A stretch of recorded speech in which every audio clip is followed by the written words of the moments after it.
আর মাত্র একদিন পরেই বছর শেষ হতে, আর এই বছরের শেষে 31শে চৈত্র হতে চলেছে বর্ষি ঝাপ। এই বর্ষি ঝাপ কোথায় হয়, আপনি কি করে যাবেন, সমস্ত কিছু আজ আমার এই ভিডিওতে থাকবে। কেন অনেকেই কমেন্ট করছো যে এই উৎসবটা কোথায় হচ্ছে, এই জন্য আজকের পুরো ইনফরমেশান তোমাদের দেব। কোথায় হতে চলেছে, কিভাবে আসবে, সমস্ত ইনফরমেশান।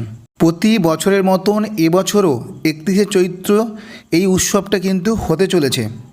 তা তোমরা কিভাবে এখানে পৌঁছবে, সেটা সবার প্রথম আমি ক্যানিং থেকে বলি। আপনারা যদি ক্যানিং থেকে কেউ আসতে চান, তাহলে ক্যানিংয়ে থেকে নেমে যদি ট্রেনে করে আসেন, তাহলে ক্যানিংয়ে নামবেন।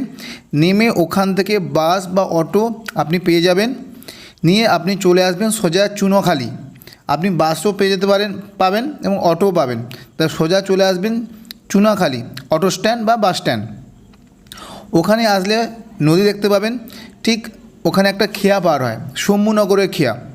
ওখান থেকে আপনি খেয়া পার হয়ে আপনাকে চলে যেতে হবে শম্ভুনগর। তাহলে আপনি খেয়া পেরিয়ে চুনোখালি থেকে শম্ভুনগরে যাবেন। শম্ভুনগর থেকে আপনি মেশিন ভ্যান, টোটো পেয়ে যাবেন, যে বলবেন ঝাউখালি যাব, যেখানে বর্ষি ঝাপ হয়, চড়ক উৎসব হয় প্রত্যেক বছর।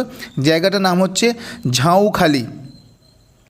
মোটামুটি সবাই যে ক্যানিং থেকে আসবে এমন নয়, যারা যেখান থেকে আসুক না কেন আপনাদেরকে সবার প্রথম ওই চুনোখালিতে আসতেই হবে। সে অটো করে হোক, বাসে করে হোক, আপনি চুনোখালিতে আসবেন। এসে ওখান থেকে খেয়া পেরোবেন। খেয়া পেরিয়ে মেশিন ভ্যান বা অটো ধরে আপনি চলে যাবেন ঝাউখালি। আপনি টোটোওয়ালাকে বললেই বলে দেবে ঝাউখালি কোথায়। এবং এই যে প্রোগ্রামটা মোটামুটি খুঁটি পোতা থেকে শুরু হয়ে যায় 12টা থেকে। তারপরে বিভিন্ন রকমের অনুষ্ঠান থাকে। তারপরে কি হয়, ঠিক 3টে সাড়ে 3টের থেকে এই বর্ষি ঝাপটা কিন্তু শুরু হয় এবং চলে প্রায় 5টা সাড়ে 5টা পর্যন্ত। এবং একটা দুর্ধর্ষ মেলা এখানে পরিচালিত হয়। আপনারা আসুন, আমি পুরো সমস্ত ইনফরমেশান আপনাদের দিলাম। আরও যদি কোনো কিছু সমস্যা থাকে আমি ম্যাপের মাধ্যমে আপনাদের দেখিয়ে দিচ্ছি। তারপরেও যদি আপনাদের কোনো কনফিউশন থাকে তাহলে আপনারা কমেন্ট করতে পারেন, আমি লোকেশানের লিঙ্কটা দিয়ে দেব।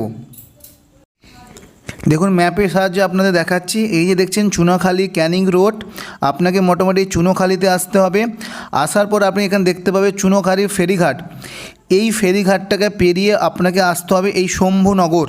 দেখতে পাচ্ছেন শম্ভুনগর। এই শম্ভুনগর পারে আসলে এখান থেকে আপনি যে কোনো অটো বা মেশিন ভ্যান পেয়ে যাবে, নিয়ে সোজা চলে আসবেন এই যে ঠিক পাশে, এই যে শম্ভুনগর তার ঠিক পাশেই রয়েছে এই যে ঝাউখালি। এখানে দেখতে পাচ্ছেন ঝাউখালি শ্রী শ্রী শিব মন্দির। ঠিক এই জায়গাটা প্রত্যেক বছর কিন্তু এই প্রোগ্রামটা হয়ে থাকে মাঠেতে। তাহলে আপনারা অসুবিধা হলো না। তাহলে আপনাদের চুনাখালি চলে আসবেন, চুনাখালি থেকে আপনার ফেরি পার হবেন, শম্ভুনগর আসবেন, শম্ভুনগর থেকে অটো বা মেশিন ভ্যান পেয়ে আপনি ঝাউখালি, এই যে দেখলেন শিব মন্দির লেখা আছে ঝাউখালি শ্রী শ্রী শিব মন্দির, ঠিক এখানেই এই প্রত্যেক বছর এই প্রোগ্রামটা হয়ে থাকে।